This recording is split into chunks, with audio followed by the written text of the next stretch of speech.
The Bream in here are unique in the fact that the average stamp is ridiculous. I mean, you very rarely catch anything under £8, which is a very good stamp of Bream. A bit more, and yes! There we go. Boom! Bream-tastic. £21 a fish in 2 fish. And you can catch them during the day. And it's on a day ticket. This is probably the best day ticket there is, or certainly that I know of. And the venue in question is Walthamstow Reservoirs in East London. And as for the action, I was in already, but perhaps not with the species we was after. Well, there we go. Welcome to Deano's Diary. We're here at Walthamstow Reservoir, a place that I've probably fished for nigh on 2 decades now, and we are after, in this episode, a bream. And I know this isn't one, but it's a cracking start because we've actually only had the rods out probably about an hour. This place, Gaz, has done fish for us both to over £14. That's bream, that is, not carp. And we've got 24 hours. You can fish nights here every, I think it's the first and last week of the month. And so we've got 24 hours. I think our best chance of a bream is going to be when the sun goes down and through the night. But to be fair, we've set ourselves a challenge. We ain't going home until we've caught a double, are we? Never know, yeah. Hopefully we'll get one. Or until Mrs. Macey gives me that phone call. Right, let's get be going home then. I know, too right. Let's get this bad boy back, and hopefully later on we'll have some big dustbin lids.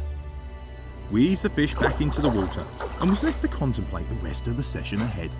I love bream fishing because you can catch quite a few of them. They're impressive when they get to sort of certainly over £10. I mean, 12, 13 pounders, massive looking fish, great big frame on it. Just really cool fish.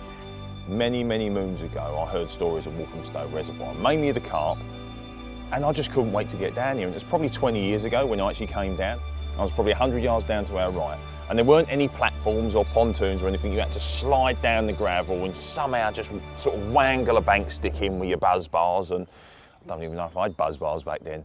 And I fuzzed one, proper lucky chuck to be fair, right up tight to the island, and it whizzed off. I lost it, but I was hooked ever since. That early action was a positive sign for things to come, but I still decided to go for a wander and see what else I could find. Literally just seen about 4 go past. 3 of them sort of mid-doubles. One of them was massive, certainly upper 20. I don't know, yeah, upper 20, let's just leave it there.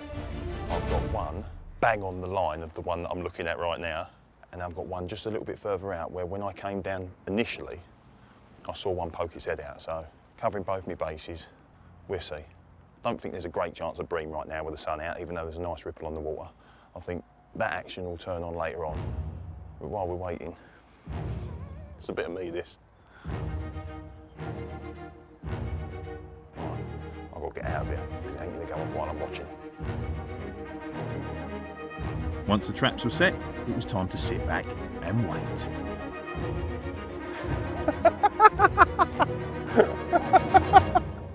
Oh no, we've got a load of weed on the line. That has got to have been, that had it literally like 3 foot from the bank on a reservoir that's, oh no, 20, 30 acres.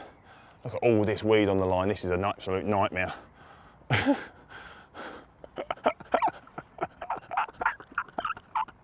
This is fishing. This is all about it. This is what it's all about.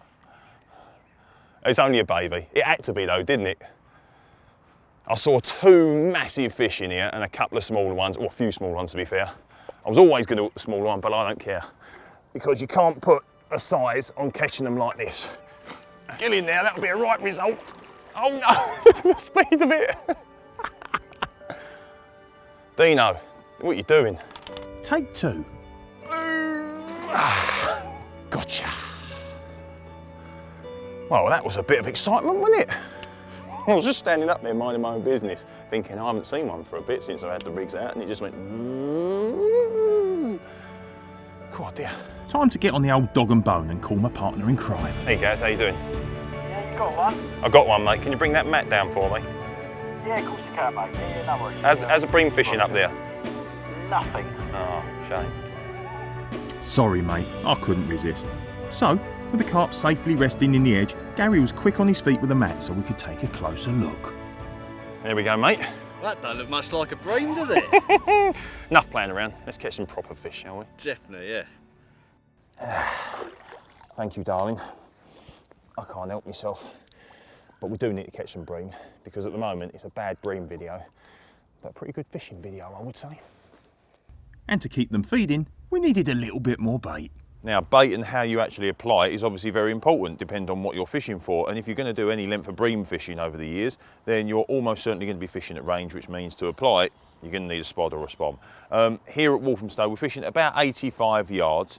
And quite frankly, one thing you've got to remember is when you're fishing for bream, you ain't fishing for one bite. Well, normally you're not fishing for one bite anyway. Certainly here, you're fishing for 20, 30, 40 fish at any one time. And so as much as I want to stick it on a sixpence every single time, you have to force yourself, to be fair, to spread it over a slightly wider area. Now I'm clipped up, so it's all at the same range. But what I'm trying to do, even though I'm fishing 2 rods, is trying to spread it over probably 6 to 8 feet, because I'm assuming there's 10, 15 fish. Every time I get a bite, 10 or 15 fish on the spot. And if I keep it all like that, and 3 of them come in, I catch one, the other 2 bugger off because I've scared it. What I want to do is be able to catch that one, and then for these 3, 4, 5, 6 or whatever, to keep feeding. So, after every fish, I'm probably putting 5 to 7 spoms out. But at the start of the session, I put half a bucket. So what, 30, 40 spoms, or medium spoms anyway. It was obviously feeding time in our swims, so we stuck a few more spoms of bait over the top in preparation for the next bite. And we didn't have to wait long. All right, come on, sweetheart. Oh, what is she doing? Does he not know that you're not supposed to fight? In you go, go on. Well, mate, yes. They do. Yeah, baby. I'll tell you what, if they're there now, Yeah, that's a good sign. we ain't getting no sleep. I honestly couldn't tell you why I love bream fishing. Maybe it stems from my match background, because remember, I'm an all-rounder now, but I used to match fish years ago. I quite like the range fishing, I quite like spomming, I quite like putting a bit of gear out, you know.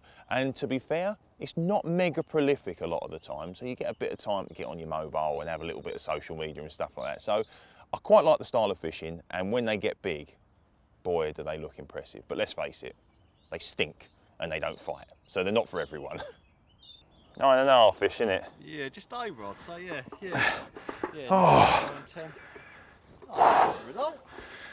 It looks a damn sight bigger than that, mate. I forget how big 14 pounders look. It looks 10 pound to me, but it's just, they obviously spawned about a month ago. It's got no width, but I'll take that for the first one. Wicked. Right. Excellent. Roll on tonight then. Boom. Bream number 1. So our first bream of the session was safely put back, and then it was Gary's turn for some action, but of the carpy variety. And it didn't stop at 1. Dean's gone off for a bit of a wander up the bank. His rod's absolutely screamed off. Just had a fish on that one. Within a minute or so, I haven't even had a chance to sort that fish out. This one's roared off. Better fish by the look of it, hopefully, anyway. It's a bit of chaos here, actually, at the minute. A little bit more, and yes! Cheers, mate. Nice one. Nice fishy, isn't he? Sat here all that time, nothing happening, and then it's sort of got a bit hectic now. Hopefully we'll get a few more to come this evening as well, by the looks of it. What a lovely brace of carp, and we couldn't wait to see how big the biggest one was. 18.5, not quite there, but that will certainly do nicely. Lovely fish. Well, it's been a pretty slow day. We expect it to get better in the evening. It certainly has. These 2 fish came within minutes of each other. Expecting a few more now as well, I'd imagine. And bream. Well, yeah, could do with a few breams, certainly, couldn't we? But certainly can't complain though with fish that look like this.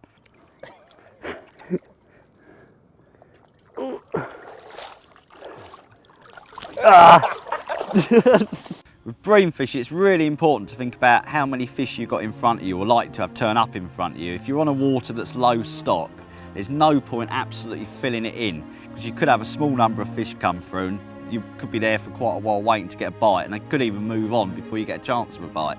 Obviously, if you're in somewhere with high stock, like where we are at Walthamstow, there tends to be fairly good numbers of fish in front of you, so you want a fair bit of bait out there.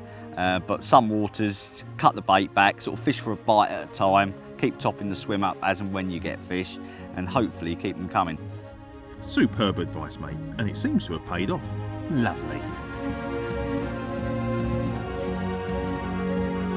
Dean's just playing a fish, just walked down there to give him a net in it, and had a drop back just as about to sort of net it.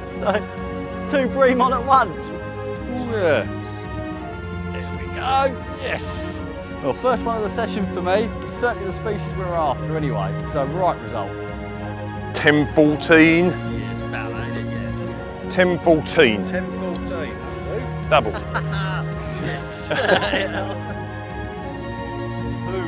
What did I say? What did I say? £21 a bream. I said £21 a bream.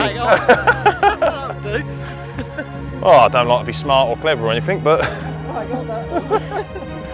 boom, bream-tastic. £21 a fish in 2 fish. Mine looks like it was born 150 years ago, and yours looks like it was born yesterday, which it must have done, to be fair, for you to catch it.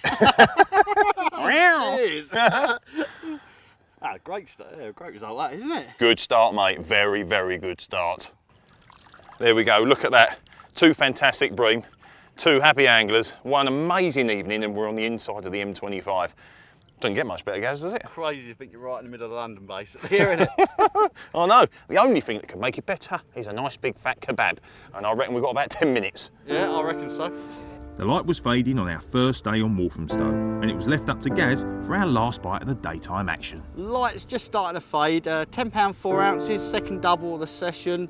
Proper old looking one, this one, proper gnarly one. After the sun had set on London, I had a couple of night bites, starting with this lovely common, followed by this mirror. Gazza finished off the night's proceedings with the biggest of them all. We awoke to dry, overcast conditions, perfect for a bite, and while Gary was catching up on his beauty sleep, I thought I'd get the rods back out. And it was well worth it too, because it turned out to be our biggest bream of the session so far, and I still wanted to share it with Sleeping Beauty. Gaz, I've got an 11.3. Great.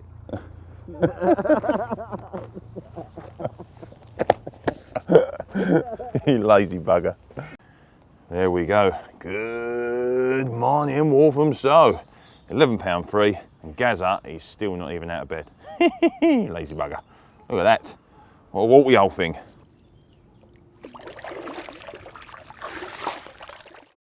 Let me tell you, I've fished with Gary Newman for probably 15 years now, maybe even a little bit more. And I know, hand on heart, he's never getting up at first light. So I knew if I got up at first light, got some gear out, then I might be able to nick one on the sly underneath him. And the early bird caught the worm, 11.3. Boom, biggest fish of the trip so far. Now you really can go to town when it comes to bream baits, but I quite like to keep it reasonably simple. In here I've got a couple of different pellets. I've got various sizes of ellipse pellets, and I've got some spod and PVA pellets. So different breakdowns, different sizes, slightly different tastes, you know, different strokes for different folks.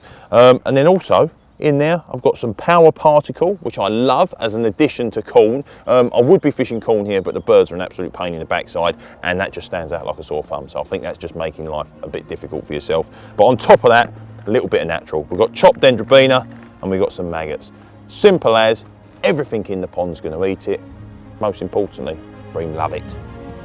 And speaking of bream, That'll be a drop back. Just kiting round to my left at the moment. I just try to keep them away from Dean's lines. Big bream, they do like to kite around a bit quite often when you get them on a shorter line. and after another short battle, another double figure bream. Lovely.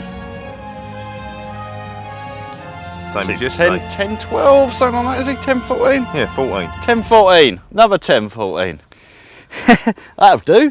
Well, first one of the day for me, £10, 14 ounces, lovely looking fish. Possibly the last one we'll get as well. Possibly, mate. It's not fishing its head off at the moment, is it? But it's been a hell of a session. Oh, it certainly has, hasn't it? Yeah, quality fish like this, you can't odds that. Wicked.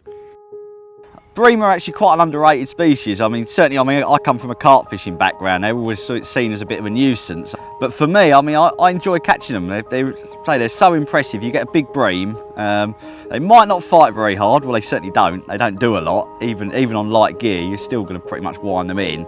But it's also quite a challenge to catch them as well. You've got to sort of play around with your tactics, how you're baiting up, think about obviously the areas you're fishing as well. So there's quite a lot behind it. It's not just a case of chucking it out there and it rattles off and you got sort of double figure bream on the end. My bream rigs are very simple really. Basically fishing scaled down carp tactics for on this sort of water. Fishing at long range some of the time, so you want to be able to make sure you can get out to your spots even if the wind gets up, and it can blow quite a bit on these big reservoirs. I'm using 3.5 ounce lead just to get the distance out there. It also helps to hook the fish as well. There's a bolt rig. There's a dark matter leader here, helicopter leader. That's basically just to stop tangles. I'm fishing it helicopter style. 10 pound pure fluorocarbon hook link. I'll fish that loop to loop style onto the swivel. The loop basically creates a boom, so it kicks it away from the leader and helps prevent tangles even more. This is the hook bait I use during the daytime. Basically, I want something that the bream can home in on and hopefully get a bite quicker, so it stands out from the freebies. I'm using a bit of fake corn on there. That's buoyant, so it will sit up off the bottom, but the weight of my size 10 MWGB hook's enough to sink that down. So it's basically sat on the bottom, the corn will sit up just above the hook. On top of that, just to help the bream home in on it a bit more, there's a bunch of maggots on there. During the day, I think they're going to be feeding by sight a lot more than at night when they're going more on smell. This is very simple to tie on. Basically, just thread some maggots onto a piece of nylon. Doesn't really matter what it is, 5-6 pound nylon, something like that. Overhand loop in it to form a bunch, and then instead of a hair stop, I'm actually tying that onto the end of my hair loop, sliding the corn up to it, and you get a nice neat presentation there with a bunch of maggots wriggling about on the top of it. Nice techers, Gaz. Now let's have a look at my tackle. Bream are far from riggy, and they certainly ain't line shy, and for that reason you can catch them on pretty much anything. Leg clips, helicopter rigs, hybrids, X-safes, anything you can think of. As long as you get them feeding on a decent spot, you can catch them on it. And during the day, Gary and I are going to be fishing exactly the same, to be fair. Artificial bit of corn, couple of maggots on top, nice little Medusa, and I think that visual side of things on a reservoir like this, where there's a bit of clarity in the water, is very important.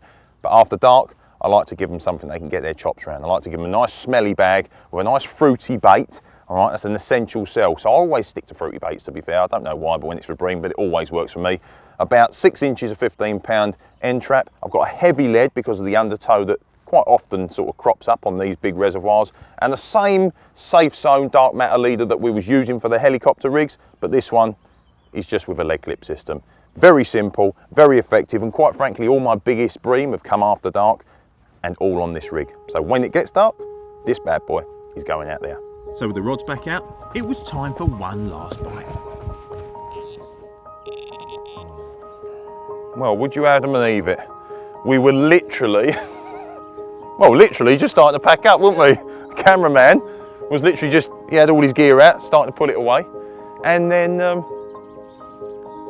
yeah, it's gone off. It's on the leg clip, the little 12mm wafter, and the bag.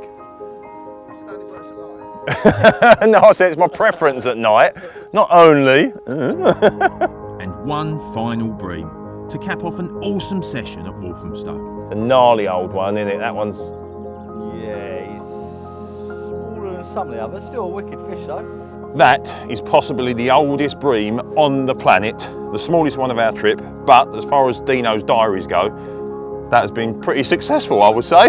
Really good trip, wasn't it? Yeah, mega. I was happy if we caught a couple of doubles between us. I think we've had 5 or 6, I'm not sure. 5 doubles, that's good going, isn't it? Yeah, exactly. This time of year after spawning as well. Yeah, superb. And like I said, I don't genuinely think there's a better place to come to catch a double figure bream, certainly during the day, on a day ticket. No, So, without a doubt. until next time, see you later. See you later.